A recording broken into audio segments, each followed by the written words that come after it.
Merere and Murakaneza, or good afternoon and welcome. I'm Kate Murray, and I'm here with a team of business analysts to really give you some information on doing business in Rwanda. We've researched different opportunities, and we're going to give you as much as we can give you in a short amount of time so that you can make an informed decision as a business owner about doing business in Rwanda. So I'll start off the presentation by really talking about some general history and culture, maybe some etiquette, and I'll move on to Nate, who will bring up the infrastructure and the industry, then go to Bridget, who will be talking about marketing and the demographics in the country, and then to Francesca Shaer, who will be covering the business barriers, but also some positive counterparts to those barriers. And we'll conclude with Ulysses Vidal, who will give us some information on the economic outlook as a whole for the country and the region. So to start off, I'd like to thank all of you for being here, and if you could hold over your questions to the end, we'll have a time for Q&A. So many of you might not know that much about Rwanda, so I'm going to try to answer that question with a little bit of background about the history of the country. According to Lonely Planet, in the early stages of the sort of land migrations, the Twa Pygmies were the ethnic group that was the original inhabitants of the country that we now know as Rwanda. And then between 1000 and 1500, the large migrations of the Hutu and Tutsi tribes moved in, and they became the dominant population within Rwanda. In 1890, German and Belgian colonialism started, and it sort of set up this institutional inequality between these groups before they had existed pretty peacefully together and had different economic activities. But with colonialism, it started to structuralize sort of differences between them. And in the 1950s, you started to have independence movements that kind of brought these conflicts to a head. And in 1962, they gained independence, but that didn't guarantee them peace. And so what Rwanda is most well known for is their ethnic conflict that started in 1959 between the Hutus and Tutsis, but culminated in 1994 with a genocide. And that's really etched into the world's consciousness, but obviously that's not the only thing, and the country has made great strides in the last 2 decades. And that's where I want to bring up the politics today. The government is a presidential republic led by the Rwandan Patriotic Front, which is the main political party, and they're led by President Paul Kagame, who you see pictured, and this is their new flag, if you want to, very bright and colorful as everything else is. And although they're not without criticism, they have been really stable, and especially for a country in such a post-conflict situation. And they've partnered with a group called Mammoth Media to really highlight the different aspects of this country. And to transition us into the discussion of culture, I just want to share about 2 minutes of this video with you, and it won't describe the cultural practices, but it'll give you a taste of the Rwandan experience.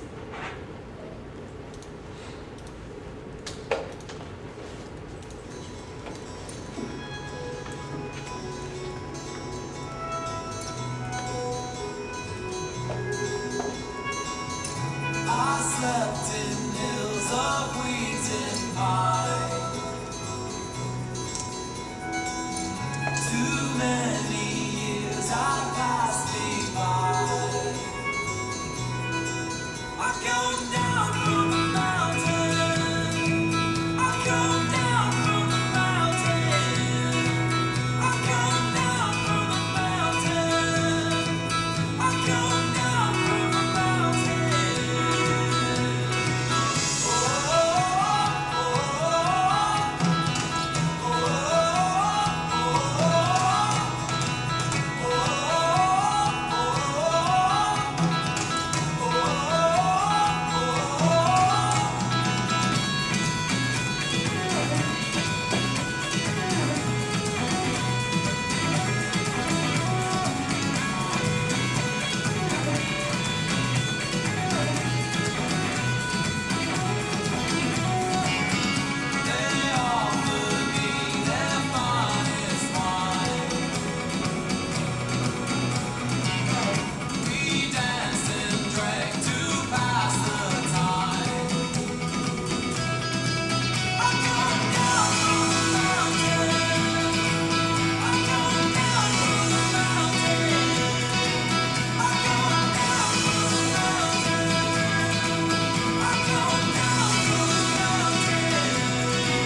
from the taste of that video, the culture in Rwanda is really rich and vibrant, and not only is their environment really lush, but their culture is full of really sort of tied strongly to the economic aspects. You saw coffee production and agriculture are two of their main industries, as Nate will mention.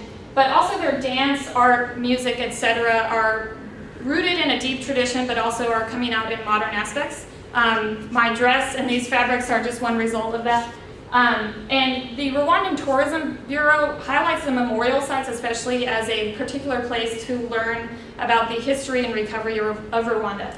But before you can visit any of these sites, you'll probably want to know how you can communicate with Rwandan potential business partners, and so that's why we'll move on to etiquette. So I'll get some help from my group members today. With the greetings, they differ between men and women and between men and men. So between men and men, they want to come to the center. A normal handshake is acceptable, but if you want to show a little bit more respect, you might linger with the handshake during the conversation and grab the forearm with the opposite hand. But if you want to show great respect to a man you're much more close to, you touch foreheads first, right, then left. Between a man and a woman, the woman should always be the first to extend her hand for a handshake, and if she does not, the man will either do a nod or a similar gesture. But if a woman wants to show great respect either to a man or a woman, either way, she, while doing a handshake, while she gives a handshake, she will grab her elbow with her left hand and do a bit of a bow. So that's a little bit of the greetings, and to really get your Rwandan business partners to open up, you'll want to learn some phrases in either French or Kin-Rwandan, which are the two dominant languages. Between the two of them, I would say French will usually be easier, but Kin-Rwandan will be particularly impressive. And you can pair it with those greetings to show that you're making a great effort. For attire, for men, light business suits are ideal, and for women, foreigners can wear pants, but long skirts and dresses about this length are preferable. You want to be pretty modest, and in general, Rwandans dress more formally on a day-to-day basis than we do here in America. So you'll want to keep that in mind. The only people that wear shorts in Rwanda are Rwandan schoolboys, so you never want to be caught in those. For the perception of time, Rwandans don't particularly get overly concerned with being punctual. Sometimes you may even be expected to show up within an hour or two after an appointment time, but that doesn't mean appointments aren't necessary. And also, it is a little bit more of a concern in business and government situations. People will see it as an expectation, but that doesn't guarantee it. So that may lead to some frustration for you, but that doesn't mean you should really take it as a downtime. But basically, that means if you're late or miss a meeting, the Rwandans will be very accommodating to you. Some taboos include asking people about their ethnicity or experience in conflict, and that's due in large part to the recovery efforts following the genocide. And a miscellaneous recommendation is to use a lot of humor. Rwandans love a good joke, but I would say don't rely on sarcasm because that may not translate between languages. So you want to keep all of these in mind when you go to Rwanda and try to start up your business. But first you'll want to know what's available there for your business to work with, and so that's when I'll transfer off to Nate to talk about infrastructure and industry. Hello everyone, I am Nathaniel and I am a Central East African industry analyst. I've worked extensively in many countries of this region, but more recently Rwanda, which I'll be speaking about today, and cover topics such as key industries, some of their import and export geography, as well as their infrastructure development. Now, Rwandan industries are still small and in a growing stage, so that shows much opportunity for you to prosper as outside businesses and just for this country to grow. Now, some of their industries now are soap, textiles, furniture, shoes, and agriculture. But their cash crops are small beverages, which are tea and coffee. Now, tea and coffee alone are the major contributors to the Rwandan GDP. Now, and tea alone is 60% of the export earnings for Rwanda, according to mapsoftheworld.com. Now, Rwanda has a high growing productivity thanks to their geography and their climate, As you can see, they have steep slopes, and that's ideal for growing tea and coffee. They also have cool climates as well. Another part is cigarettes. Behind coffee and tea, cigarettes are a primary product. Now, there's two large companies here in Rwanda, which are Rwanda, which is the highest company, the company that pays the highest tax in Rwanda, as well as Rwanda Gas Cigarette Company, which has gained global recognition.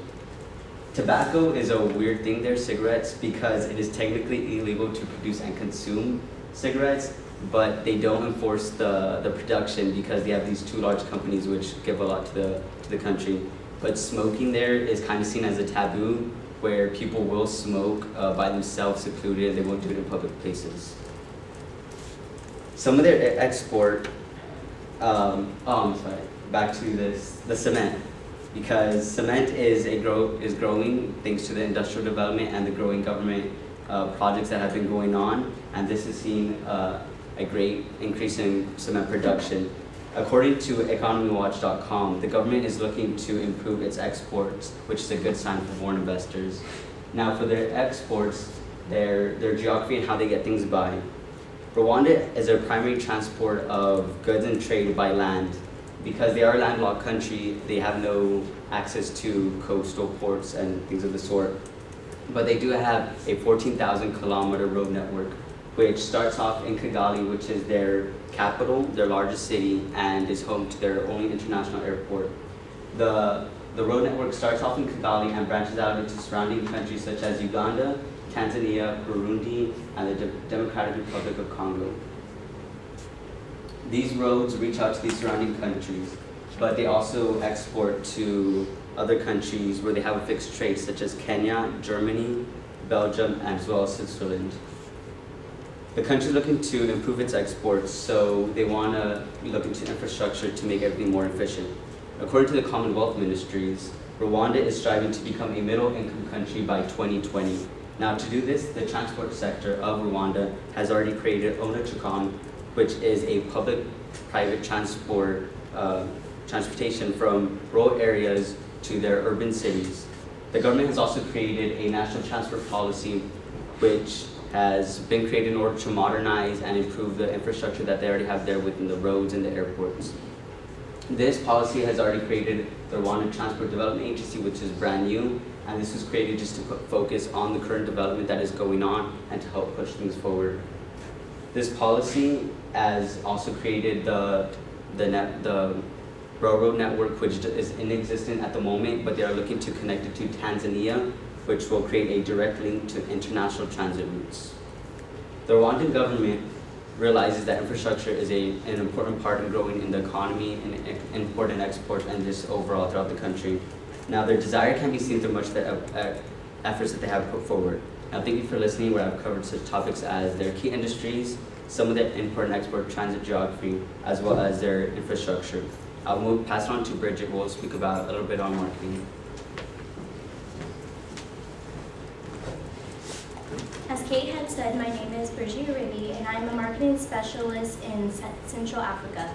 Today I'm going to cover the marketing in Rwanda by talking about its advertisement, its demographics, and some of the popular products sold there. Now, first I'm going to talk about the advertising, and the advertisement in Rwanda consists of telecommunications, the brewery, banking, social programs, entertainment, and travel. Now, there are two big companies in Rwanda who kind of overpower the marketing system, and those are CC Rwanda, which stands for Creative Communications Rwanda, and Alliance Media. So, according to Billboards of Rwanda, CC Rwanda was developed in 2002, and it was one of the first ad marketing agencies who have like extensive experience in local, regional, and international resources. They design and propose communication strategies based off of what their agents' needs and goals are. And so for the other company, Alliance Media, that was founded in 2003, and that one has extensive network of billboards with ads all around the provinces. And the key capital, Kigali, or Kigali, it's in the center of all the major traffic, so that's where all of the key ads are located. Alliance Media is also a leading power of billboards to Rwanda market while being closely associated with local businesses such as Pan Africana and international brands. Alliance Media's extensive range of billboards or outdoor ad sites consist of street furniture, landscapes, and they have portrait billboards with different sizes. Now moving on to the demographics of Rwanda. According to the CIA World Factbook, there's a young population of 61.8% who's under the age of 24. Now this is due to the low life expectancy, and but that has doubled in the past decade. In 2011, the population growth rate was at 2.79%, which means that their population is continuing to increase. And in addition, the literacy rate for the total population is at 70%, and that's for people over the age of 15. And that percentage is evenly split between men and women of Rwanda. So that typically means that most of the people there are able to read and understand what's written on the billboards. The ads are typically found in the languages of Kinyarwanda, English, and French, which are the official languages of the country. So lastly, I'm going to cover some of the popular products that are sold here. And those common ones include tea, coffee, soap, music, furniture, and most importantly, beer. As seen in the picture in the top right corner, that's the beer premise. And in the bottom corner, we have a well-known artist named Lisa. And that translated, actually, she's promoting the protection against HIV, which is an important factor there. So according to Gross Pitch, the most popular beer there is the Primus one, and their size of their beer bottle is double what you would find here in America, and it comes out to be just over $1. And that translated into English means "let us drink to a healthy life." So that's one of their popular things, and you can go into practically every village and you'll find this advertisement painted on the building. Now today I have covered the two countries who dominate the market, the young population who is the target for the ads, and some of the popular products. With that being said, I'm going to hand it over to Francesca to talk about the business barriers. As Bridget is saying, my name is Francesca Perinchev. I am the coordinator of the International Business Program in the University of Nairobi in Kenya. And today we are going to discuss the business barriers, and we are going to focus on the positive alternatives as well. As you can see, Rwanda is a small landlocked country, and it has been seen as an attractive to investors and to future investors too. There is also the language. A majority of them are not fluent in foreign language, and according to the East African website, they have a really hard time speaking French and English. And in 2010, less than 10% of people were able to speak French. They also say that the growth of the country's hospitality has been hampered by the lack of language proficiency, and it also affects the tourists and the consumer service. There are around 85,000 30 employers that are not able to speak foreign language. Poverty is another problem Rwanda, and according to the 2013 Index of Economic Freedom, Rwanda GDP per capita is $1,341, and the population below of the poverty line represents 44.9%. However, Rwanda has been improved a lot, and some positive things have been changed. And the most important one of them is the removal of the non-tariff barriers. According to the World Bank, because of all these institutional reforms, Rwanda committed to private sector development has facilitated growth in exports, domestic investment, and foreign direct investment inflows. Also, they adopted English as their second language in 2010. Before it was French, now it's English. And it has been helping the tourism and economic activities to increase. According to the Swedish International Development Cooperation Agency, the number of poor people has been reduced by 2.4% per year. And overall, it has been reduced from 56.7% in 2006 to 44.9% in 2011, which is a lot. In addition, the GDP average growth has been increasing by 8.8% since 2003, and the inflation has been reduced. This is the ease of doing business 2013 rank, and Rwanda has been named the top reformer in doing business rank because it jumped 76 places in the past years.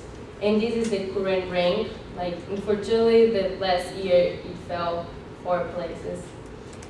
And according to the Bloomberg Business Week website, Rwanda has the 3rd best score in Africa. It's only behind South Africa and one more country.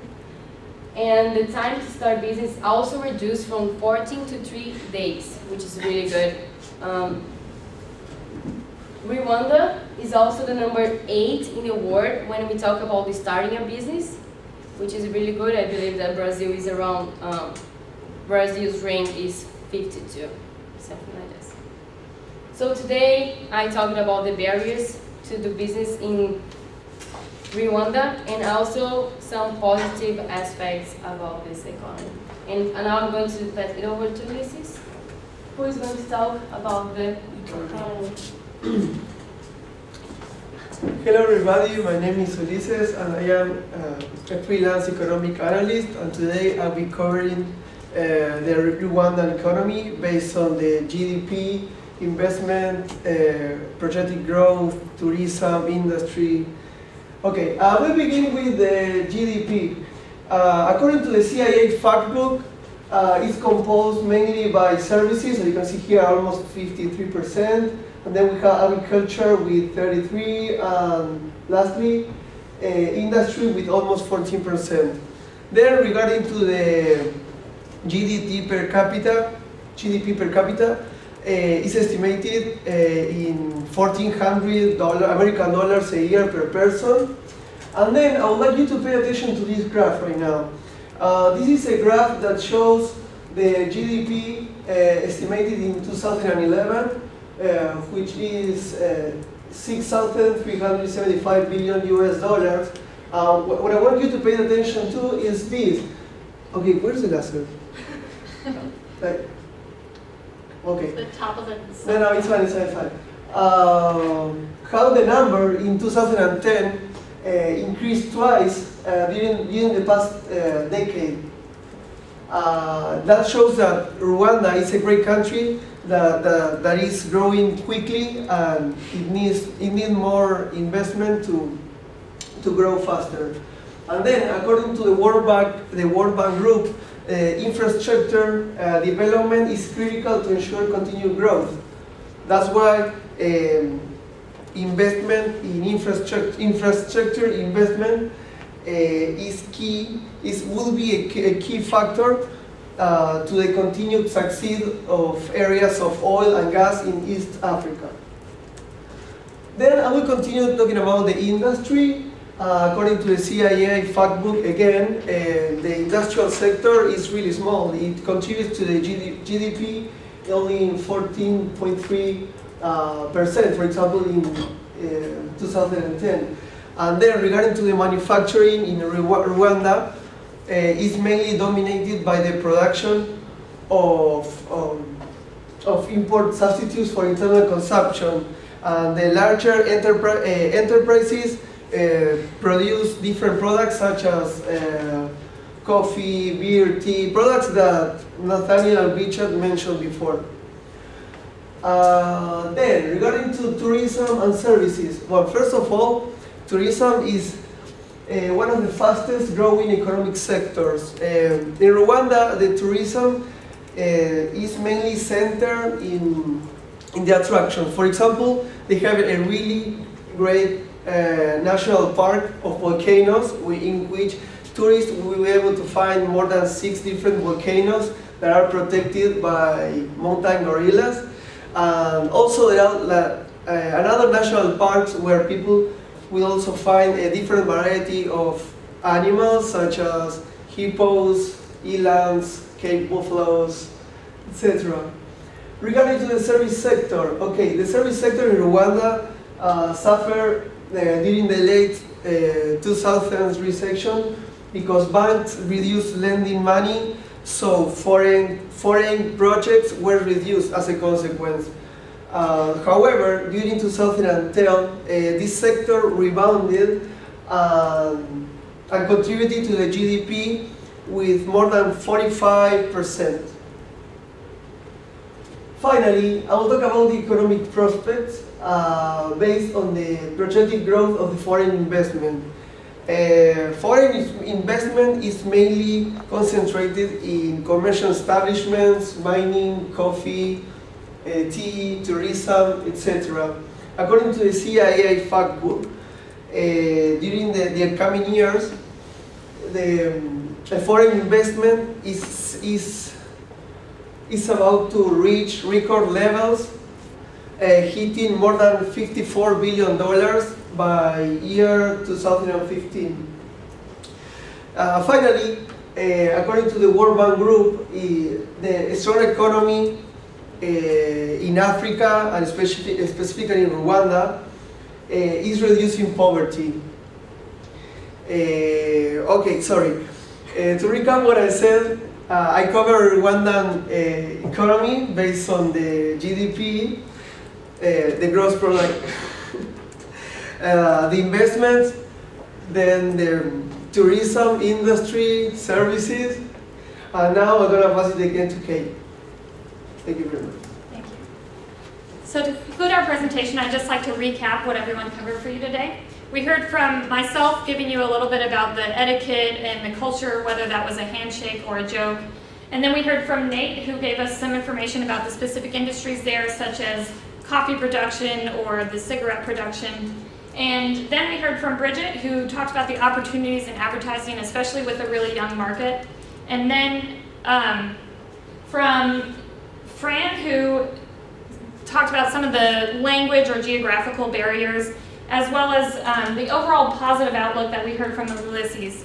So in sum, the country of Rwanda is not only lush and beautiful, but is also ripe for business opportunities, and all of our recommendations have been a positive for the nation. So I'd like to thank all of you for coming and open the floor for questions.